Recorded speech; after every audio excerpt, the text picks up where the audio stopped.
지난 시간 북이스라엘에서는 예후가 쿠데타를 일으켜 여호람 왕을 비롯하여 아합 가문의 씨를 말리고 여호람 왕 병문안 중이던 남유다 아하시야 왕을 비롯하여 그 형제들까지 살육하고 아합 가문의 독재와 우민화 통치의 기반이었던 바알 신전을 허물고 바알 선지자들을 죽였습니다. 남유다 아하시야 왕과 그 형제들까지 죽인 예후의 쿠데타는 남유다 정세에도 엄청난 영향을 끼쳤습니다.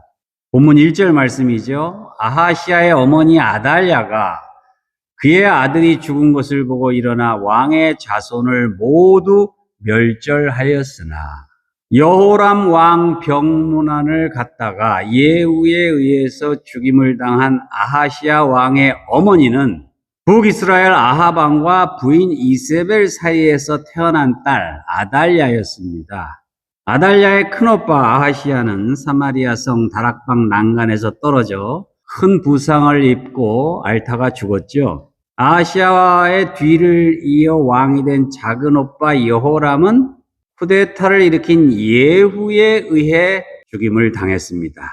아달랴의 작은 오빠도 여호람이고 아달랴의 남편 이름도 여호람이에요. 남편 여호람은 현대의학적으로 보면 대장암으로 2년 동안 앓다가 죽었고 거의 모든 아들들이 블레셋과 아라비아의 침략으로 죽임을 당했어요. 그러니까 아달랴는 사실 개인적으로 보면 비운의 여인이었습니다. 그 가운데 겨우 살아남은 막내 아들이 남편 여호람의 뒤를 이어 왕이 되었는데 그가 바로 아하시야였죠. 그런데 그마저 작은 오빠 북이스라엘 여호람 왕 병문안 갔다가 예후한테 죽임을 당한 것입니다. 그러니 아달랴에게 예후는 그야말로 철천지 원수지요. 그 원수를 갚으려는 복수심에 불타는 것은 어쩌면 당연한 일이었을 겁니다. 여기서 첫 번째, 아달랴는 자신의 아들과 오빠의 원수를 갚기 위해 왕족들까지 다 죽이면서 정권을 잡고자 했습니다. 아달랴는 한 나라를 다스리는 권력을 잡아서 복수의 수단으로 삼으려 했던 거예요. 하지만 예후에 의해 죽임당한 아하시야 왕의 아들이죠. 자신의 입장에서 보면 손자예요. 요아스가 살아남았습니다. 2절 말씀부터 보면 요람 왕의 딸 아하시야의 누이 여호셰바가 아하시야의 아들 요아스를 왕자들이 죽임을 당하는 중에서 빼내어 그와 그의 유모를 침실에 숨겨 아달랴를 피하여 죽임을 당하지 아니하게 한지라. 요아스가 그와 함께 여호와의 성전에 6년을 숨어있는 동안에 아달랴가 나라를 다스렸더라. 살아남은 요아스를 아달랴의 남편 요람 왕의 딸 아하시야의 누이 여호셰바가 성전에서 6년 동안 숨겨 키웠다고 했죠. 여호셰바가 정말 잘 숨겼는지 아니면 아달랴가 자기 손자이니 모른 척 했는지는 모르겠지만 어쨌든 살아남은 요아스를 앞세워서 여호야다가 정변을 일으킨 겁니다. 4절 말씀. 7째 해에 여호야다가 사람을 보내 가리 사람의 백부장들과 호위병의 백부장들을 불러들이고 여호와의 성전으로 들어가서 그들과 언약을 맺고 그들에게 여호와의 성전에서 맹세하게 한 후에 왕자를 그들에게 보이고 아달랴가 남유다를 7년째 다스릴 때 제사장 여호야다가 젊은 백부장들을 중심으로 정변을 일으켜 어린 요아스를 왕으로 옹립합니다. 백부장들의 마음을 다잡고 쿠데타를 정당화하기 위해 다윗의 창과 방패를 백부장들에게 나누어 주었다고 기록하고 있죠. 10절 말씀. 제사장이 여호와의 성전에 있는 다윗 왕의 창과 방패를 백부장들에게 주니 백부장은 상사나 중위급 실무장교예요. 위로는 군사령관을 포함하여 천부장들의 감시의 눈이 있고 아래로는 50부장들이 지켜보는 상황이죠.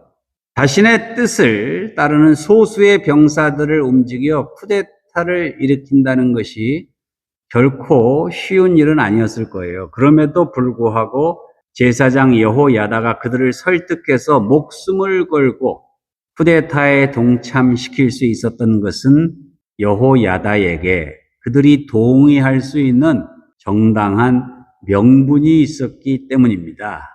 여기서 두 번째, 여호야다는 여호와 신앙을 근간으로 나라를 다스리고자 했습니다. 12절 말씀이죠. 여호야다가 왕자를 인도하여 내어 왕관을 씌우며 율법책을 주고 기름을 부어 왕으로 삼음에 무리가 박수하며 왕의 만세를 부르니라. 여호야다는 요아스에게 왕관을 씌우며 율법책을 주었습니다. 여호와의 율법에 기초하여 나라를 다스리는 왕이 되기를 원했기 때문에 6년 동안 아달랴는 바알 숭배를 적극적으로 장려했고 성전의 기물들을 바알 숭배를 하는 데 사용했어요.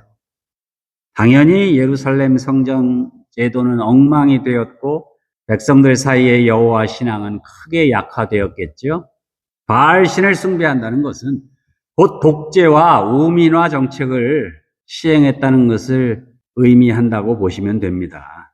힘과 폭력으로 백성들을 억누르고 위협과 선동으로 백성들을 우매하게 만들어 놓고 갈라놓으면서 권력을 강화하려는 고대 팔레스틴 지역에서 유행하던 통치 이념, 그것이 바로 바알 숭배, 아세라 숭배였어요. 이런 아달랴의 독재와 우민화 정책에 반기를 든 사람들 중에 제사장 여호야다가 있었고 그는 살아남은 어린 왕자 요아스를 내세워 정변을 일으켰던 겁니다.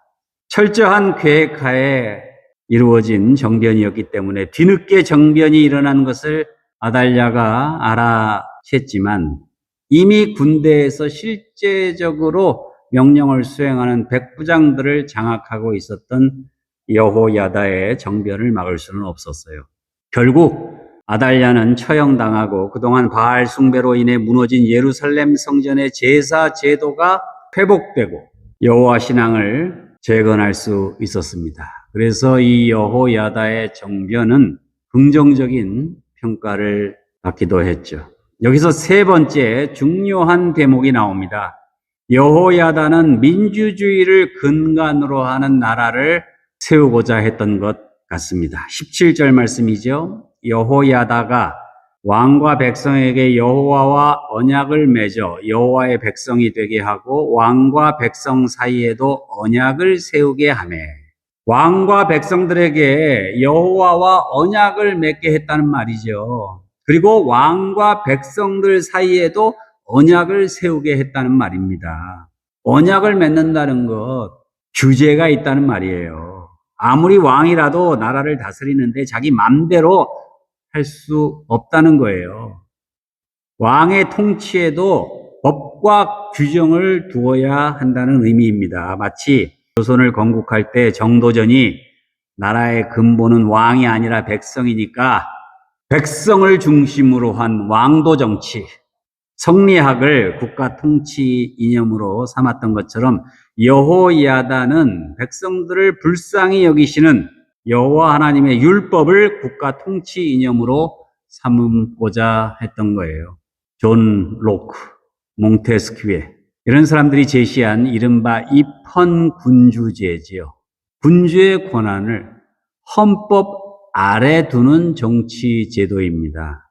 17세기 계몽주의 시대에 들어와서나 확립되는 이런 입헌군주제를 성경에서는 이미 기원전 835년경에 여호야다의 정변을 통해 제시하고 있는 겁니다.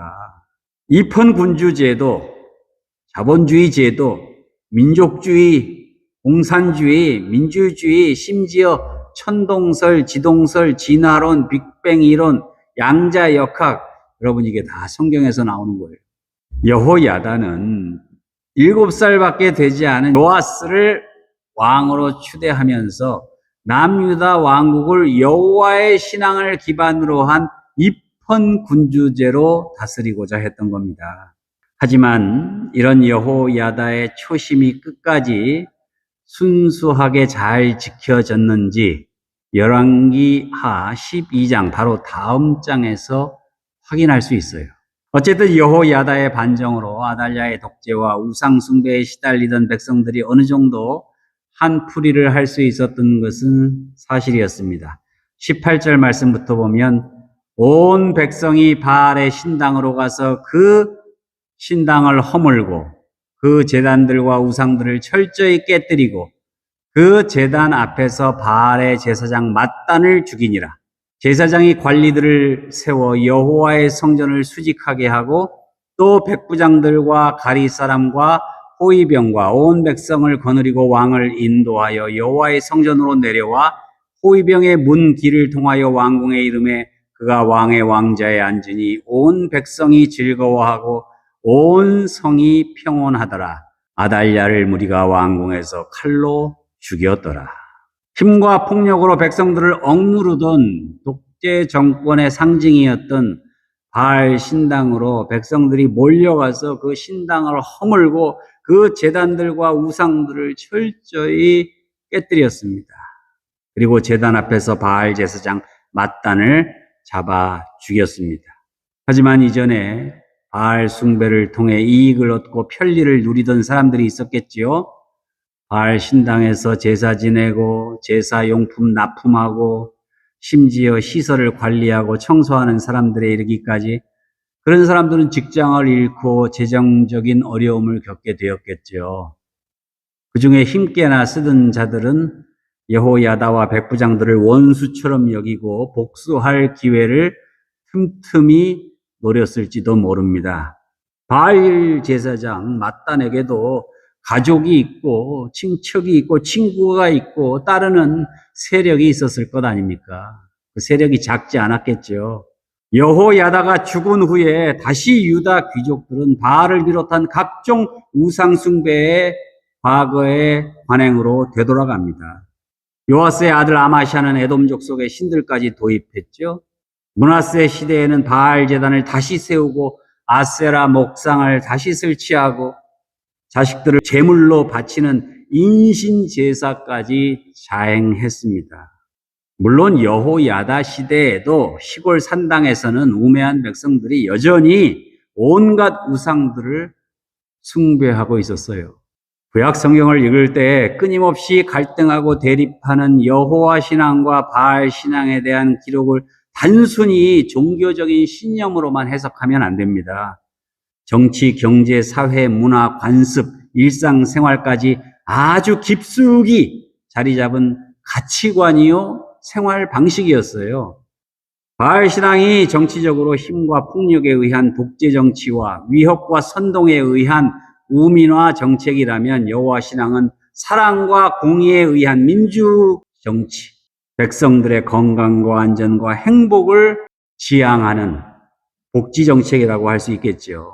바알 신앙이 경제적으로는 토지와 자본을 중심으로 한 적자 생존에 의한 천박한 자본주의라면 여호와 신앙은 노동과 노동자, 정의로운 분배를 중시하는 만나 공동체를 지향한다고 볼 수 있는 겁니다. 바알 신앙이 사회적으로 차별과 착취를 통한 갈등과 분열 정책이라면 여호와 신앙은 존중과 배려를 통한 신뢰와 통합 정치라고 할 수 있어요. 바알 신앙이 문화적으로 이기적인 쾌락주의라면 여호와 신앙은 이타적인 평화 정책이라 볼 수 있습니다. 열왕기서의 저자는 본문 11장을 이렇게 마무리합니다. 요아스가 왕이 될 때 나이가 7세였더라. 7살짜리 꼬마가 뭘 알겠습니까? 누군가의 도움을 받아야만 했겠죠. 실권은 백부장들을 수하에 둔 여호야다였겠죠. 결국 여호야다의 뜻대로 국정이 좌우될 수밖에 없었을 것입니다. 여호와 신앙을 근간으로 해서 하나님의 나라를 다시 세우고자 했던 나름 신실했던 여호야다의 초심이 어떻게 변해갔는지 다음 시간 계속해서 묵상해 보도록 하시겠습니다.